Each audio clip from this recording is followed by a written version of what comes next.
ਖਬਰ ਦੇ ਵੱਲ ਵਧੀਏ ਸ਼ਰਮਾ ਜੀ ਤੇ ਗੱਲ ਕਰੀਏ ਸਿਆਸਤ ਦੀ। ਸਿਆਸਤ ਦੇ ਲਿਹਾਜ਼ ਤੋਂ ਸਕਾਰਾਤਮਕ ਖਬਰ ਕਦੇ ਹੀ ਆਉਂਦੀ ਹੈ ਕਿਉਂਕਿ ਸਿਆਸਤ ਸਿਸਟਮ ਦੇ ਆਲੇ ਦੁਆਲੇ ਘੁੰਮਦੀ ਹੈ। ਸਿਸਟਮ ਦੇ ਵਿੱਚ ਖਾਮੀਆਂ ਸੀ, ਹੈਨ ਤੇ ਰਹਿਣਗੀਆਂ। ਸਿਆਸਤ ਨੂੰ ਚਲਾਉਂਦੀ ਹੈ। ਸਿਆਸਤ ਦੇ ਵਿੱਚ ਆਪੋ ਆਪ ਹੀ ਉਹਨੇ ਆਲੋਚਨਾ ਦੇ ਘੇਰੇ ਦੇ ਵਿੱਚ ਘੇਰੀ ਜਾਣਾ ਹੁੰਦਾ ਹੈ। ਪਰ ਹੁਣ ਇੱਕ ਖਬਰ ਖੇਡ ਐਸੋਸੀਏਸ਼ਨਾਂ ਦੇ ਹਵਾਲੇ ਤੋਂ ਆ ਰਹੀ ਹੈ ਸ਼ਰਮਾ ਜੀ ਕਿ ਪੰਜਾਬ ਦੀਆਂ ਜਿੰਨੀਆਂ ਵੀ ਖੇਡ ਐਸੋਸੀਏਸ਼ਨ ਹੈ ਇਹਨਾਂ ਦੇ ਵਿੱਚੋਂ ਹੁਣ ਸਿਆਸਤਦਾਨ ਬਾਹਰ ਹੋ ਜਾਣਗੇ ਜੀ। ਪ੍ਰਵੀਨ ਜੀ, ਪੰਜਾਬ ਦੀਆਂ ਖੇਡ ਐਸੋਸੀਏਸ਼ਨਾਂ 'ਚ ਜ਼ਿਆਦਾਤਰ ਸਿਆਸਤਦਾਨ ਹੀ ਕਾਬਜ਼ ਨੇ ਜੀ। ਔਰ ਇਹਨਾਂ ਐਸੋਸੀਏਸ਼ਨਾਂ 'ਚ ਮਤਲਬ ਕਿ ਖੇਡ ਦੀ ਬਜਾਏ ਸਿਆਸਤ ਜ਼ਿਆਦਾ ਹੁੰਦੀ ਹੂੰ।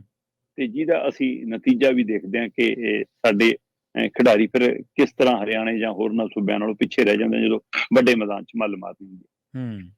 ਇਹ ਸਾਰੇ ਵਰਤਾਰੇ ਤੇ ਠੱਲ ਪਾਉਣ ਵਾਲੀ ਖਬਰ ਹੈ। ਬਿਲਕੁਲ ਤੁਹਾਡੀ ਗੱਲ ਦਰੁਸਤ ਹੈ ਕਿ ਚੰਗੀ ਖਬਰ ਨਿਕਲ ਕੇ ਆਈ ਹੈ। ਹੂੰ। ਆਪਾਂ ਪਹਿਲਾਂ ਵੀ ਕੁਝ ਵਾਰ ਗੱਲ ਕੀਤੀ ਹੈ ਕਿ ਮੌਜੂਦਾ ਕੈਬਨਿਟ ਦੇ ਵਿੱਚੋਂ ਮੀਤ ਹੇਅਰ ਤੋਂ ਖਾਸੀਆਂ ਉਮੀਦਾਂ ਨੇ ਬਾਕੀਆਂ ਨਾਲੋਂ ਹਟ ਕੇ, ਹੂੰ। ਕਿਉਂਕਿ ਮੀਤ ਹੇਅਰ ਅਜੇ ਵੀ ਗੱਲ ਸੁਣਦੇ ਨੇ ਜੀ। ਸਲਾਹ ਲੈ ਲੈਂਦੇ ਨੇ, ਹੂੰ। ਸਲਾਹ ਮੰਨ ਲੈਂਦੇ ਨੇ। ਉਸ ਨੂੰ ਅਮਲੀ ਜਾਮਾ ਪਹਿਨਾਉਣ ਲਈ ਜੇਕਰ ਕਿਸੇ ਨੂੰ ਫੋਨ ਕਰਨਾ ਪੈ ਜਾਵੇ, ਪੁੱਛਣਾ ਗਿੱਛਣਾ ਪੈ ਜਾਵੇ, ਉਹ ਤੱਕ ਅਪਰੋਚ ਕਰਦੇ ਨੇ। ਉਹਨਾਂ 'ਚ ਅਜੇ ਉਹ ਨਿਮਰਤਾ, ਉਹ ਸਾਦਗੀ ਅਜੇ ਬਰਕਰਾਰ ਹੈ। ਉਸੇ 'ਚੋਂ ਇਹ ਖਬਰ ਨਿਕਲ ਕੇ ਆ ਰਹੀ ਹੈ ਕਿ ਪੰਜਾਬ 'ਚ ਇਸ ਸਾਲ ਜਿਹੜਾ ਲਾਗੂ ਹੋਏਗਾ ਸਪੋਰਟਸ ਕੋਡ ਹੈ। ਵੈਸੇ ਇਹ ਕੇਂਦਰ ਵੱਲੋਂ ਹਦਾਇਤਾਂ ਸਾਰੇ ਸੂਬਿਆਂ ਨੂੰ ਨੇ ਇਹਦੀਆਂ ਕਿ ਸਪੋਰਟਸ ਕੋਡ ਲਾਗੂ ਕਰੋ, ਤੇ ਇਸ ਨੂੰ ਕੇਂਦਰ ਕਹਿੰਦਾ ਅਸੀਂ ਤਾਂ ਲਾਗੂ ਵੀ ਕਰ ਚੁੱਕੇ ਹਾਂ, ਹੈ ਨਾ। ਤੇ ਦੂਸਰੇ ਪਾਸੇ ਇਸੇ ਤਰ੍ਹਾਂ ਉੱਤਰਾਖੰਡ ਨੇ ਇਹਨੂੰ ਲਾਗੂ ਕਰ ਦਿੱਤਾ ਹੈ। ਤੇ ਹੁਣ ਪੰਜਾਬ ਉਹ ਤੋਂ ਬਾਅਦ ਪਹਿਲ ਕਦਮੀ ਕਰਦਾ ਨਜ਼ਰ ਆਇਆ, ਜਿਹਨੇ ਦਾਅਵਾ ਕੀਤਾ, ਵਾਅਦਾ ਕੀਤਾ ਕਿ ਹਾਂ ਅਸੀਂ ਇਸ ਨੂੰ ਲਾਗੂ ਕਰਾਂਗੇ।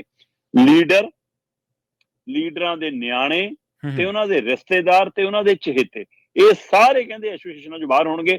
ਜੇ ਸਿੱਧੇ ਰੂਪ 'ਚ ਕੋਈ ਹੋਏਗਾ ਇਹਨਾਂ ਦੇ ਅੰਦਰ, ਉਹ ਖੇਡ ਨਾਲ ਸੰਬੰਧਿਤ, ਖੇਡ ਮੈਦਾਨ ਨਾਲ ਸੰਬੰਧਿਤ, ਖਿਡਾਰੀ ਜੀਵਨ ਕਾਲ ਜਿਹਦਾ ਰਿਹਾ ਹੋਵੇ, ਕੋਚ ਵਾਲਾ ਜਿਹਨੇ ਜੀਵਨ ਹੰਢਾਇਆ ਹੋਵੇ, ਉਹਨਾਂ ਸੰਬੰਧਿਤ ਵਿਅਕਤੀਆਂ ਨੂੰ ਇਹਦਾ ਹਿੱਸਾ ਬਣਾਇਆ ਜਾਊਗਾ। ਠੀਕ ਹੈ। ਸੋ ਸਪੋਰਟਸ ਕੋਡ ਦਾ ਮਤਲਬ ਹੀ ਇਹੀ ਆ ਕਿ ਇਹਦੇ ਲਾਗੂ ਹੋਣ ਨਾਲ ਜਿੰਨੇ ਵੀ ਸਾਡੇ ਖੇਡ ਸੰਘ ਨੇ ਪੰਜਾਬ ਸੂਬੇ ਨਾਲ ਸੰਬੰਧਿਤ, ਉਹ ਸਾਰੇ ਭੰਗ ਹੋ ਜਾਣਗੇ। ਔਰ ਸਪੋਰਟਸ ਦੀ ਜਿਨ੍ਹਾਂ ਨੂੰ ਜਾਣਕਾਰੀ ਹੋਊਗੀ, ਜਿਹੜੇ ਆਪ ਖੇਡੇ ਹੋਣਗੇ ਨੈਸ਼ਨਲ ਜਾਂ ਇੰਟਰਨੈਸ਼ਨਲ, ਉਹਨਾਂ ਨੂੰ ਹੀ ਇਸ ਖੇਡ ਐਸੋਸੀਏਸ਼ਨਾਂ ਦਾ ਹਿੱਸਾ ਬਣਾਇਆ ਜਾਊਗਾ। ਔਰ ਜਿਹੜਾ ਵੀ ਕਿਸੇ ਖੇਡ ਐਸੋਸੀਏਸ਼ਨ ਦੇ ਵਿੱਚ ਬਤੌਰ ਕਿਸੇ ਅਹੁਦੇ ਤੇ ਜਾਂ ਬਤੌਰ ਮੈਂਬਰ ਪੰਜਾਬ 'ਚ ਸ਼ਾਮਲ ਹੋ ਗਿਆ, ਉਹ ਫਿਰ ਕਿਸੇ ਹੋਰ ਸੂਬੇ ਦੀ ਖੇਡ ਐਸੋਸੀਏਸ਼ਨ ਦਾ ਮੈਂਬਰ ਜਾਂ ਅਹੁਦੇਦਾਰ ਨਹੀਂ ਬਣ ਸਕਦਾ, ਤਾਂ ਕਿ ਉਹਦਾ ਧਿਆਨ ਇੱਕ ਥਾਂ ਫੋਕਸ ਹੋਵੇ ਜੀ। ਸੋ ਇਸ ਲਈ ਪੰਜਾਬ ਦੇ ਵਿੱਚ ਕਿੰਨੇ ਕਾਂਗਰਸੀਆਂ ਦਾ ਕਬਜ਼ਾ ਜ਼ਿਆਦਾਤਰ ਚੱਲਿਆ ਆਉਂਦਾ, ਉਹਨਾਂ ਦੇ ਰਿਸ਼ਤੇਦਾਰਾਂ ਦਾ ਕਬਜ਼ਾ ਚੱਲਿਆ ਆਉਂਦਾ, ਅਕਾਲੀ ਵੀ ਪੈਰ ਧਰੇਂਦਾ ਕਰਦੇ ਰਹੇ ਨੇ ਇਹਦੇ ਵਿੱਚ। ਜਦੋਂ ਪ੍ਰਗਟ ਸਿੰਘ ਸਿਆਸਤ 'ਚ ਆਏ ਸੀ ਤਦ ਉਮੀਦ ਜਾਗੀ ਸੀ ਕਿ ਪ੍ਰਗਟ ਸਿੰਘ ਦੇ ਰਾਹੀਂ ਸ਼ਾਇਦ ਖੇਡ ਵਿਭਾਗ ਦਾ, ਖੇਡ ਮੰਤਰਾਲੇ ਦਾ, ਪੰਜਾਬ ਦੀ ਖੇਡ ਜਗਤ ਦਾ ਕੁਝ ਸੁਧਾਰ ਹੋ ਜਾਵੇ। ਉਹ ਖੇਡ ਦੇ ਨਾਲ ਨਾਲ ਸਿਆਸਤ 'ਚ ਵੀ ਸੁਧਾਰ ਕਰਨ ਦੀ ਕੋਸ਼ਿਸ਼ਾਂ ਕਰਦੇ ਰਹਿੰਦੇ ਨੇ, ਚਿੱਠੀਆਂ ਪੱਤਰ ਲਿਖ ਕੇ, ਉਜਾਗਰ ਕਰਕੇ ਮਾਮਲੇ, ਪਰ ਉਹਨਾਂ ਦੇ ਵੀ ਖੁੱਲੇ ਹੱਥ ਖੇਡਣ ਨੂੰ ਕੁਝ ਨਹੀਂ ਮਿਲਿਆ। ਸੋ ਹੁਣ ਮੀਤ ਹੇਅਰ ਨੇ ਜਿਹੜਾ ਕਦਮ ਚੁੱਕਿਆ ਹੈ, ਕੇਂਦਰ ਦੀ ਯੋਜਨਾ ਦੇ ਹਵਾਲੇ ਨਾਲ ਚੁੱਕਿਆ, ਪਰ ਜੇਕਰ ਇਹ ਪੰਜਾਬ 'ਚ ਹੂਬਹੂ ਇਸੇ ਤਰ੍ਹਾਂ ਲਾਗੂ ਹੋ ਜਾਂਦਾ, ਜਿਹੜੀ ਇੱਛਾ ਸ਼ਕਤੀ ਨਜ਼ਰ ਆ ਰਹੀ ਹੈ, ਤਾਂ ਇਹ ਕਾਬਲੇ ਤਾਰੀਫ ਮਾਨ ਸਰਕਾਰ ਦਾ ਕਦਮ ਹੋਏਗਾ। ਮਾਨ ਸਰਕਾਰ ਇਸ ਗੱਲ ਲਈ ਵਧਾਈ ਦੀ ਪਾਤਰ ਹੋਏਗੀ ਕਿ ਉਹ ਖੇਡ ਨੂੰ ਸਿਆਸਤ ਤੋਂ ਮੁਕਤ ਕਰ ਦੇਵੇ। ਹਾਂ, ਜਿਸ ਗੱਲ ਦਾ ਫਿਕਰ ਜਾਂ ਜਿਨ੍ਹਾਂ ਨੂੰ ਲੱਗਦਾ ਕਿ ਅਸੀਂ ਐਸੋਸੀਏਸ਼ਨ ਦੇ ਵਿੱਚ ਹੁਣ ਕੰਮ ਨਿਭਾ ਸਕਦੇ ਹਾਂ, ਉਹਨਾਂ ਨੂੰ ਇਸ ਗੱਲ ਦਾ ਫਿਕਰ ਹੈ ਕਿ ਇੱਥੇ ਆਹ ਕ੍ਰਾਈਟੇਰੀਆ ਨਹੀਂ ਲਿਖਿਆ ਗਿਆ ਕਿ ਪੰਜਾਬ ਨਾਲ ਸੰਬੰਧਿਤ ਖਿਡਾਰੀ ਹੀ ਸੰਘ ਦਾ ਹਿੱਸਾ ਹੋਣਗੇ। ਠੀਕ ਹੈ। ਅੱਛਾ, ਬਸ ਇੰਨਾ ਕੁ ਉਹਨਾਂ ਨੂੰ ਜੇਕਰ ਸਰਕਾਰ ਇਹ ਸਪਸ਼ਟ ਕਰ ਦੇਵੇ ਕਿ ਪੰਜਾਬ ਦੀ ਖੇਡ ਐਸੋਸੀਏਸ਼ਨ ਵਾਲਾ ਮੈਂਬਰ, ਜਿਵੇਂ ਉਹਨਾਂ ਨੇ ਲਿਖਿਆ ਕਿ ਹੋਰ ਕਿਸੇ ਸੂਬੇ 'ਚ ਨਹੀਂ ਬਣ ਸਕਦਾ, ਤੇ ਇਹ ਵੀ ਲਿਖ ਦਿੰਦੇ ਕਿ ਪੰਜਾਬ 'ਚ ਪੰਜਾਬ ਦਾ ਹੀ ਬਣੂਗਾ, ਪਹਿਲ ਉਹਦੀ ਹੋਏਗੀ। ਸਪੈਸ਼ਲ ਖੇਡ ਲਈ ਕੋਈ ਕੋਚ ਚਾਹੀਦਾ ਤੁਹਾਨੂੰ, ਉਹ ਲਿਆਓ ਜਿੱਥੋਂ ਮਰਜੀ ਜੀ, ਪਰ ਐਸੋਸੀਏਸ਼ਨ ਦੇ ਮੈਂਬਰ ਤਾਂ ਤੁਹਾਡੇ ਆਪਣੇ ਹੋਣ।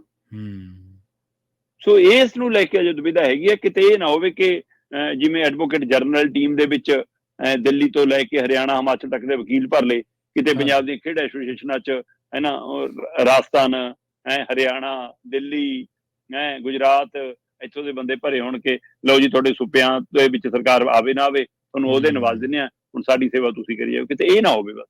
ਪਰ ਇਹ ਪਹਿਲੇ ਪੜਾਅ 'ਚ ਪੜ੍ਹਦਿਆਂ, ਸੁਣਦਿਆਂ, ਸਮਝਦਿਆਂ ਇਹ ਖਬਰ ਦੇ ਨਾਲ ਰਾਹਤ ਮਹਿਸੂਸ ਹੁੰਦੀ ਹੈ, ਖੁਸ਼ੀ ਮਹਿਸੂਸ ਹੁੰਦੀ ਹੈ, ਔਰ ਇੱਕ ਫਿਰ ਆਸ ਦੀ ਕਿਰਨ ਜਾਗਦੀ ਹੈ ਕਿ ਸ਼ਾਇਦ ਪੰਜਾਬ ਦੇ ਖੇਡ ਜਗਤ ਦਾ ਇਹਦੇ ਨਾਲ ਭਲਾ ਹੋ ਜਾਵੇ ਜੇਕਰ ਹੂਬਹੂ ਇਹਨੂੰ ਏਦਾਂ ਲਾਗੂ ਹੋਇਆ। ਖਾਸ ਗੱਲ ਇਹ ਹੈ ਕਿ ਇਹ ਵੀ ਇਹਦੇ ਵਿੱਚ ਤੈਅ ਕਰਨ ਦੀ ਕੋਸ਼ਿਸ਼ ਕੀਤੀ ਜਾ ਰਹੀ ਕਿ ਜਿਹੜਾ ਐਸੋਸੀਏਸ਼ਨ ਦਾ ਪ੍ਰਧਾਨ ਬਣੂਗਾ, ਜਿਹੜਾ ਐਸੋਸੀਏਸ਼ਨ ਦਾ ਮਤਲਬ ਕਿ ਮੈਂਬਰ ਵੀ ਬਣੂਗਾ, ਉਹਦੀ ਉਮਰ ਹੱਦ ਤੇ ਸਮਾਂ ਹੱਦ ਵੀ ਤੈਅ ਹੋਊਗੀ। ਜੀ ਜੀ। ਕੋਈ ਵੀ ਪ੍ਰਧਾਨ ਚਾਹੇ ਲਗਾਤਾਰ ਵਕਫਾ ਪਾ ਕੇ 3 ਵਾਰ ਤੋਂ ਵੱਧ ਪ੍ਰਧਾਨ ਜਾਂ ਅਹੁਦੇਦਾਰ ਨਹੀਂ ਰਹਿ ਸਕਦਾ। ਠੀਕ ਹੈ। ਸੋ ਕਾਫੀ ਕੁਝ ਚੰਗਾ ਹੋਣ ਦੀ ਆਸ ਹੈ, ਤੇ ਇਸੇ ਆਸ ਨਾਲ ਉਮੀਦ ਰੱਖਦੇ ਹਾਂ ਮਾਨ ਸਰਕਾਰ ਤੋਂ, ਮੀਥੇਅਰ ਤੋਂ, ਕਿ ਆ ਜੋ ਤੱਥ ਤੁਸੀਂ ਸਾਹਮਣੇ ਲਿਆਉਂਦੇ ਨੇ ਇਹਨੂੰ ਹੂਬਹੂ ਲਾਗੂ ਕਰਿਓ। ਇਹਨੂੰ ਪੰਜਾਬ ਖੇਡ ਐਸੋਸੀਏਸ਼ਨਾਂ ਨੂੰ ਪੰਜਾਬ ਦੀਆਂ ਹੀ ਰਹਿਣ ਦਿਓ, ਸਿਆਸਤ ਤੋਂ ਵੀ ਮੁਕਤ ਕਰਿਓ ਤੇ ਬਾਹਰਲਿਆਂ ਤੋਂ ਵੀ ਮੁਕਤ ਰੱਖਿਓ। ਜੀ। ਤੇ ਕੱਲ ਹੀ ਆਪਾਂ ਖੇਡਾਂ ਦੇ ਜਿਹੜੇ ਮੱਦੇਨਜ਼ਰ ਖੇਡਾਂ ਦੇ ਹਵਾਲੇ ਤੋਂ ਹੀ ਆਪਾਂ ਅਰਜੁਨ ਰਾਣਾ ਤੁੰਗਾ ਦੀ ਖਬਰ ਸ਼ੇਅਰ ਕੀਤੀ ਸੀ ਕਿ ਉਹ ਕਹਿ ਰਹੇ ਸੀਗੇ ਕਿ ਸਾਡਾ ਬੋਰਡ ਹੀ ਇਹਨਾਂ ਨੇ ਜਿਹੜਾ ਉਹ ਖਤਮ ਕਰਤਾ, ਸਾਡੀ ਕ੍ਰਿਕਟ ਦੀ ਤਹਿਸ-ਨਹਿਸ ਕਰ ਦਿੱਤੀ ਹੈ। ਜੈ ਸ਼ਾਹ ਦੇ ਹਵਾਲੇ ਦੇ ਨਾਲ ਤੁਸੀਂ ਖਬਰ ਕੀਤੀ ਸੀ। ਬਿਲਕੁਲ ਉਹੀ ਹੁਣ ਕਿਤੇ ਹੁਣ ਕੇਂਦਰ ਦਾ ਕੰਟਰੋਲ ਜਾਂ ਹਾਈ ਕਮਾਂਡ ਦਾ ਕੰਟਰੋਲ ਨਾ ਹੋ ਜਾਵੇ ਪੰਜਾਬ ਦੀ ਐਸੋਸੀਏਸ਼ਨਾਂ ਤੇ, ਇਹੀ ਫਿਕਰ ਹੈ। ਜੀ।